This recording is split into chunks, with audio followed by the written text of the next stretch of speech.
तो यूनिवर्स की बात करें, ये पूरा यूनिवर्स जो है दो ही चीज से मिलकर बना है, मैटर और एनर्जी। तो एनर्जी के तो बहुत सारे रूपों को हम लोग देखते हैं, बहुत सारे रूप है एनर्जी के। साउंड एनर्जी है, हीट एनर्जी है, इलेक्ट्रिकल एनर्जी के रूप की कमी नहीं है, मैकेनिकल एनर्जी, बहुत सारे रूप है एनर्जी के। तो एनर्जी के रूपों को हम लोग बहुत सारे एनर्जी चैप्टर जब हम लोग पढ़ते हैं तो उसमें सारे रूपों को हम लोग चर्चा वहां पर करते हैं। आइए मैटर के बारे में पढ़े। मैटर को फिजिकल और केमिकल रूप में देखते हैं। फिजिकल का समझिएगा हमेशा के लिए, फिजिकल जो मेरा शारीरिक अवस्था है इसी की बात मैं करता हूं। तो मैटर को तीन रूप में हम लोग देखते हैं, सॉलिड, लिक्विड और गैसेस। तीन अवस्थाएं हैं, इसके तीन स्टेट्स हैं, उन सब के बारे में हम लोग पढ़ते हैं। और केमिकल में चलते हैं तो दो रूपों से देखते हैं, या तो प्योर होता है नहीं तो इम्प्योर होता है। प्योर होता है तो हम इसको दो भागों में बांटते हैं, एलिमेंट्स में और कंपाउंड्स में। अगर कंपाउंड्स है तो फिर इसको दो भागों में बांटते हैं, इनऑर्गेनिक कंपाउंड्स और ऑर्गेनिक कंपाउंड्स। और इम्प्योर है तो उसको हम मिक्सचर कहे हैं। इम्प्योर को क्या कहते हैं? इम्प्योर को मिक्सचर कहे हैं। इम्प्योर होगा तो मिक्सचर होगा, ठीक है। तो मिक्सचर होगा तो मिक्सचर को फिर हम लोग दो भागों में बांटे हैं, एक को कहते हैं होमोजेनियस मिक्सचर और एक को कहते हैं हेटेरोजेनियस मिक्सचर। एक एक करके सब के बारे में धीरे धीरे पढ़ते हैं, चलते हैं हम आगे और शुरू करते हैं मैटर से। Anything which occupies space and has mass is called matter. दुनिया में वह कोई चीज जो स्थान छेकता, जगह छेकता, स्थान घेरता हो और उसके पास यदि मास है, द्रव्यमान है, ये मान लो कि भी है, इसके पास कुछ मास है और इतना जगह ही छेक लिया, तो इस तरह के किसी भी तरह के ऐसे पदार्थ हम लोग क्या करते हैं? मैटर करते हैं। सब कुछ जो भी कहीं रखो और थोड़ा जगह छेकती है और उसके पास मास है तो उसको हम लोग मैटर कहेंगे। मैटर को हम लोग अभी बताया है कि दो तरह से क्लासिफाई किया है, फिजिकल और एक केमिकल। फिजिकल में सॉलिड, लिक्विड और गैसेस स्टेट। तो सॉलिड स्टेट किसको कहते हैं? जिसका डिफिनिट शेप हो। शेप क्या हो? डिफिनिट हो और वॉल्यूम भी डिफिनिट हो, यानी कि किस तरह का उसका निश्चित स्वरूप है। देखिए, ये अगर नोज है तो नोज का एक निश्चित स्वरूप है और निश्चित इसका वॉल्यूम है, कितना जगह ही पकड़ा हुआ है। तो कोई भी चीज अगर निश्चित उसका जो है शेप है, इसका निश्चित शेप है और कितनी जगह यह पकड़ रहा है, निश्चित डिफरेंट वॉल्यूम है, कब? रूम टेम्परेचर पर, तो इसको हम लोग कहेंगे सॉलिड स्टेट। और ना ही इसका जो है इसका डिफरेंट शेप नहीं हो लेकिन डिफरेंट वॉल्यूम हो। जैसे जल, वाटर को ले लीजिए, अगर हम लोग लोटा में रखते हैं तो लोटा जैसा उसका स्वरूप हो जाता है, शेप हो जाता है। थाली में रखते हैं तो थाली जैसा हो जाता है। तो जिस तरह के बर्तन में उसको रखते हैं वैसा ही उसका शेप हो जाता है। लेकिन अगर 1 लीटर वाटर है तो 1 ही लीटर वाटर रहेगा, चाहे उसको 1 लीटर के वाटर को लोटा में रखिए और चाहे थाली में रखिए, उसका वॉल्यूम नहीं चेंज होता है।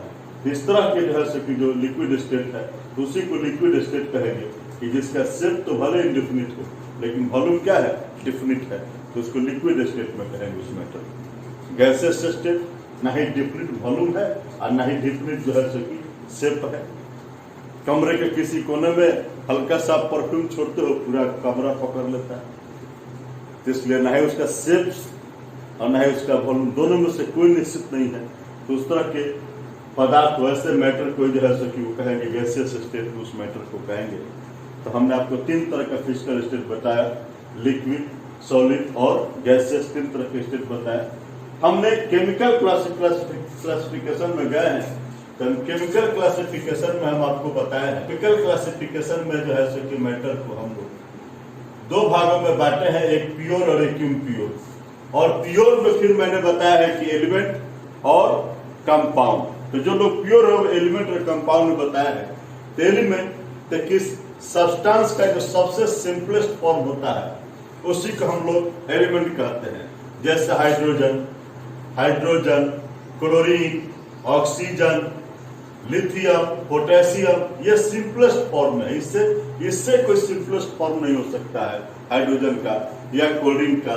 तो उसी को हम लोग कहते हैं एलिमेंट। और एलिमेंट का सबसे स्मॉलेस्ट पार्टिकल जो है उसको एटम कहते हैं।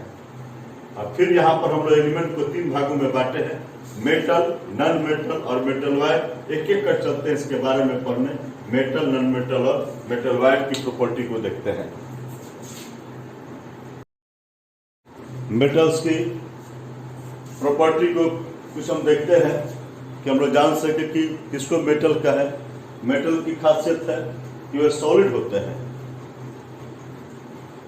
लगभग सारे मेटल सॉलिड होते हैं रूम टेम्परेचर पर। एक मरकरी है जो लिक्विड के रूप में पाया जाता है, लिक्विड स्टेट में होता है रूम टेम्परेचर पर। मेटल जो है सो कि लस्टर होता है, खास तरह की उसमें चमक होती है, जिसको हम लोग मेटालिक लस्टर भी कहते हैं। गोल्ड की शाइनिंग देखिए, सिल्वर की शाइनिंग देखिए, आयरन की शाइनिंग देखिए, सबकी शाइनिंग देखिए, एल्युमिनियम की शाइनिंग देखिए। एक खास इनमें लस्टर होता है। मेटल्स हार्ड होते हैं, बहुत हार्ड होते हैं, लेकिन इनमें एक सोडियम पोटेशियम ऐसे हैं जो बहुत सॉफ्ट होते हैं, जिनको आप नाइफ से, छुरी से भी काट सकते हैं।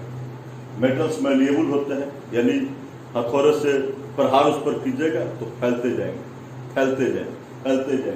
और उसमें सबसे ज्यादा मैलिएबल जो है, सबसे अच्छा मैलिएबल कोई है तो गोल्ड और सिल्वर है। मेटल्स डक्टाइल होते हैं, खींचोगे तो तार बनते जाएगा। यही कारण है कि हम लोग एल्युमिनियम का वायर, कॉपर का वायर इसका यूज करते हैं अपने इलेक्ट्रिसिटी में। और मेटल्स गुड कंडक्टर होते हैं हीट और इलेक्ट्रिसिटी के, बहुत अच्छे कंडक्टर होते हैं हीट के और इलेक्ट्रिसिटी के। लेकिन सबसे पुअरेस्ट कंडक्टर हीट का कोई है तो लीड है। लीड सबसे पुअरेस्ट कंडक्टर है हीट का, और मरकरी भी पुअर होता है हीट के कंडक्टर में। एक बढ़िया बात बताऊं, सिल्वर सबसे बढ़िया है हीट का कंडक्टर, और इलेक्ट्रिसिटी का भी सबसे बढ़िया कंडक्टर कोई है तो सिल्वर है। और सिल्वर के बाद एल्युमिनियम आता है, कॉपर आता है, ये लोग का स्थान उसके बाद आता है। कॉपर, उसके बाद एल्युमिनियम। सबसे अच्छा सिल्वर, उसके बाद कॉपर, उसके बाद एल्युमिनियम। इलेक्ट्रिसिटी का ये कंडक्टर का सीक्वेंस मैंने बताया। मेटल्स जो है जो कि इनमें हाई डेंसिटी होती है। मेटल्स में जो है कि हाई डेंसिटी मतलब कि इनके कण बहुत सटे रहते हैं। मेटल्स है हाई मेल्टिंग पॉइंट और बॉइलिंग पॉइंट। इनका मेल्टिंग पॉइंट और बॉइलिंग पॉइंट बहुत बड़े ताप पर, जैसे उच्च ताप पर, जैसे टेम्परेचर पर ये मेल्ट करते हैं, चाहे बॉयल करते हैं। एक टंगस्टन है जिसका मेल्टिंग पॉइंट अंदाजा लीजिए 3410 डिग्री सेंटीग्रेड।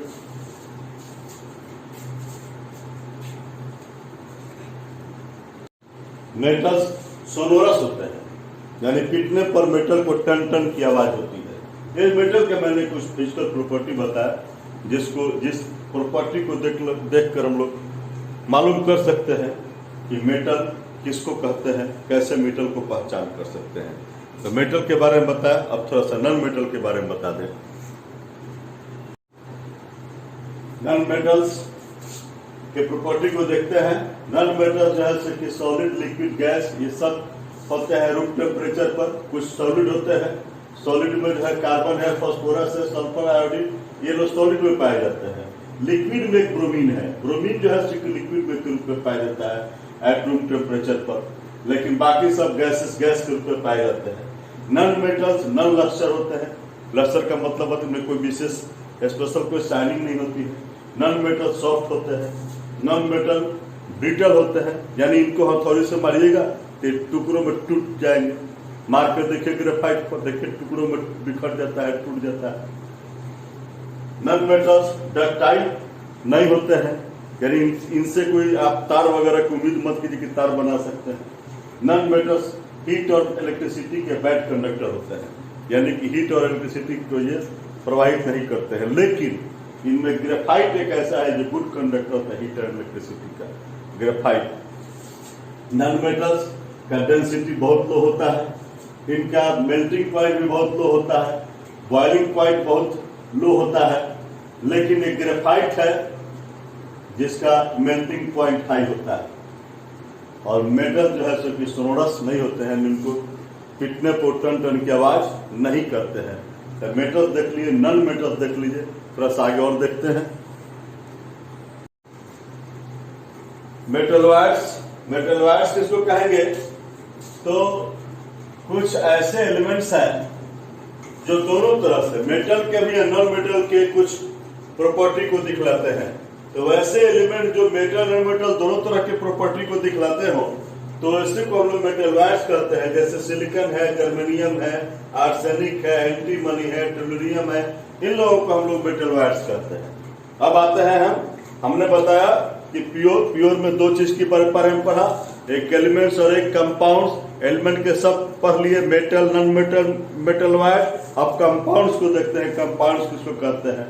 तो जब दो या दो से अधिक एलिमेंट्स को एक साथ मिलाते हैं और भी का एक निश्चित डिफिनिट प्रोपोर्शन में, जब दो या दो से अधिक एलिमेंट एक निश्चित प्रोपोर्शन में मिलते हैं बाय वेट के हिसाब से, वेट के हिसाब से जब दो या दो से अधिक एलिमेंट एक साथ एक निश्चित प्रोपोर्शन में मिलते हैं, जैसे मान लीजिए कि H2O, H2O में हाइड्रोजन का मान लीजिए 2 ग्राम तो ऑक्सीजन का 16 ग्राम, यानी कि रेशियो क्या हुआ तो 1:8। तो ये सही एक निश्चित रेशियो में जब एक दूसरे से मिलते हैं तो उसी को हम लोग कंपाउंड कहते हैं। H2O कंपाउंड हुआ। कंपाउंड भी दो प्रकार के, एक इनऑर्गेनिक और एक ऑर्गेनिक, जिसको लिविंग सोर्स से प्राप्त करते हैं। लिविंग सोर्स समझ में आता है आपको, प्लांट्स हो गया, एनिमल्स हो गया। तो वैसे जिस कंपाउंड को प्राप्त करते हैं उसको ऑर्गेनिक कहते हैं, और जिसको नॉन लिविंग सोर्स से प्राप्त करते हैं, जैसे रॉक चट्टान हो गया, मिनरल्स हो गया, इनसे प्राप्त करते हैं उसको इनऑर्गेनिक। इनऑर्गेनिक के हमें 2-4 एग्जाम्पल दिया है। कॉमन सॉल्ट जो हम लोग नमक रोज खाते हैं, वॉशिंग सोडा जिससे कपड़े साफ करने में यूज किया जाता है। ऑर्गेनिक कंपाउंड के कुछ एग्जाम्पल दिए हैं, कार्बोहाइड्रेट, प्रोटीन, फैट, etc सब ये। आइए थोड़ा सा मिक्सचर के बारे में देखते हैं। मिक्सचर 2 और मोर एलिमेंट्स और कंपाउंड। एलिमेंट भी हो सकते हैं, कंपाउंड भी हो सकते हैं, लेकिन इनकी स्थिति यह है कि ये किसी भी प्रोपोर्शन में एक दूसरे से मिले होते हैं। इनका प्रोपोर्शन की कोई गारंटी नहीं, जबकि कंपाउंड में प्रोपोर्शन की गारंटी है। तो किसी भी प्रोपोर्शन में मिले हुए होते हैं तो उसी को हम लोग मिक्सचर कहते हैं। और इनकी सबसे बारीकी की बात है कि जो इनके कंपोनेंट है वो अपनी आइडेंटिटी को नहीं खोते हैं। उनकी जो पहचान है वही पहचान उसको रहती है। जैसे कि मान लो कि हम लोग जो है सो कि नमक और पानी मिलाए तो नमक अपनी आइडेंटिटी नहीं खोती है और वाटर भी अपनी आइडेंटिटी नहीं खोती। मिले दोनों जरूर, लेकिन दोनों अपनी अपनी पहचान बनाए रखते हैं। तो इस तरह की जो है सो कि हम लोग इस तरह के लोग को हम लोग मिक्सचर करते हैं। मिलेंगे लेकिन अपनी अपनी पहचान बनाए रखेंगे। तो इस तरह का कोई गठबंधन हो, इस तरह का कोई जो मिश्रण हो तो उसको हम लोग क्या कहते हैं। कोई गारंटी नहीं है, कभी कोई ज्यादा भी हो सकता है, कभी कोई कम हो सकता है। इस तरह के ही मिश्रण को, इस तरह के जो मिलते हैं एक दूसरे से, उसी को हम लोग मिक्सचर करते हैं। ये भी 2 प्रकार के होते हैं, एक होमोजेनियस और एक हेट्रोजेनियस। जब पूरा मान लो कि एक गिलास शरबत लिए हैं हम लोग, तो शरबत में सब जगह एक ही तरह का मिठास हो, माने चीनी और पानी एक दूसरे से एक तरह से मिले हुए हो, तो उसको हम लोग पूरे में एक ही तरह से मिले हो, नीचे हो चाहे ऊपर हो चाहे बीच में हो, सब जगह एक ही तरह से मिले हो, तो उससे को हम लोग कहते हैं होमोजेनियस। लेकिन एक तरह से पूरे में एक तरह से नहीं मिले हो। कहीं जैसे कि बालू और कंकड़ कर लेते हैं मिक्सर, तो कहीं बालू ज्यादा होता है, कहीं कंकड़ ज्यादा होता है, कोई ठिकाना नहीं रहता है। इस तरह को हम लोग कहते हैं हेट्रोजेनियस मिक्सचर कहते हैं। यहाँ तक जब पहुंच गए हैं तो छोटा सा एक बात है कि जब मिक्सचर की बात किए हैं तो एलोवा को क्यों छोड़ दें, एलोवा पर ही बात कर लेते हैं। एलोवा किसको कहते हैं? जब 2 या 2 से अधिक एलिमेंट को एक साथ मिला देते हैं और मेल्ट कर देते हैं। एक साथ मिलाकर मेल्ट कर दिए, मेल्ट किए तो निश्चित रूप से लिक्विड के रूप में हो जाएगा और उस लिक्विड को फिर हम लोग सॉलिडिफाई करते हैं, यानी सॉलिड के रूप में लाते हैं। और इसी को हम लोग ऐसा ही मिक्सचर को हम लोग एलोवा कहते हैं। क्लियर हुए? एलोवा से क्या करेंगे? 2 या 2 से अधिक तरह के एलिमेंट्स को एक साथ लेंगे और उसको जो है सो कि एक साथ मिलकर उसको जो है सो कि मिलाकर और उसको गलाएंगे, मेल्ट करेंगे। और मेल्ट करेंगे तो निश्चित लिक्विड के रूप पकड़ेगा और उस लिक्विड को पुनः जो है सो कि एक साथ मिलाकर तब जो है सो कि एक साथ मिले हुए उस लिक्विड को सॉलिड के रूप दे देंगे। तो उसी को हम लोग एलोवा कहते हैं। ये एलोवा में मेटल और मेटल मिल सकते हैं एक साथ, मेटल या नॉन मेटल मिल सकते हैं एक साथ, या मेटल के साथ मेटल नॉन मेटल दोनों मिल सकते हैं एक साथ। इस तरह से एलोवा को हम तैयार करते हैं, जिसमें मेटल की बड़ी भागीदारी होती है। जैसे कुछ एग्जाम्पल देते हैं आपके सामने, ब्रास को देखिए, कॉपर और जिंक को मिलाते हैं, ब्रोंज में कॉपर और टिन को मिलाते हैं, जर्मन सिल्वर में कॉपर जिंक और निकल को मिलाते हैं, गन मेटल कॉपर जिंक और टिन को मिलाते हैं। रोड गोल्ड, आजकल गहने इसी के ज्यादा लोग पहन रहे हैं, ओरिजिनल गहने नहीं पहन रहे हैं, इसमें कॉपर एल्युमिनियम होता है। ड्यूरालुमिन, बड़े बड़े जहाजों को बनाने में यूज किया जाता है एल्युमिनियम, बहुत बड़ी मात्रा में 95% कॉपर, बड़ी छोटी मात्रा में मैग्नीज और मैग्नीशियम। सोल्डर, जिससे हम लोग सोल्ड करते हैं, दो तारों को जोड़ देते हैं कहीं, तो लेड और टिन का मिला होता है। स्टेनलेस स्टील, जिस बर्तन में खाते पीते हैं हम लोग, वो उसमें लोहा की मात्रा बहुत बड़ी रहती है, आयरन की, और क्रोमियम थोड़ा कम रहता है। ये तो बहुत कम मात्रा में होता है, कार्बन और मैग्नीज बहुत कम मात्रा में होता है। हम लोग एलोवा भी जान गए, और मुझे आशा है कि आप लोग का कंसेप्ट क्लियर हुआ होगा। मैटर को मैंने दो भागों में बांटा है, एक फिजिकल और एक केमिकल। फिजिकल में मैंने सॉलिड लिक्विड गैस के बारे में चर्चा की, और केमिकल के बारे में प्योर और इम्प्योर की चर्चा की। प्योर में दो भागों में बांटा, एलिमेंट और कंपाउंड में बांटा। एलिमेंट की चर्चा विशेष की। एलिमेंट किसको कहते हैं, एलिमेंट को फिर मेटल, नॉन मेटल, मेटलवाइड में बांटा। कंपाउंड को भी मैं ऑर्गेनिक और इनऑर्गेनिक में बांटा, और इम्प्योर में मिक्सर आता है। मिक्सर को मैंने होमोजीनियस, हेट्रोजीनियस, और एक और रूप था एलोवा, इसको भी मैंने आपको दिखाने का प्रयास किया।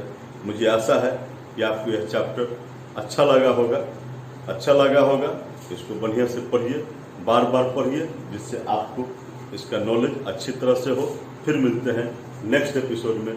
थैंक्स।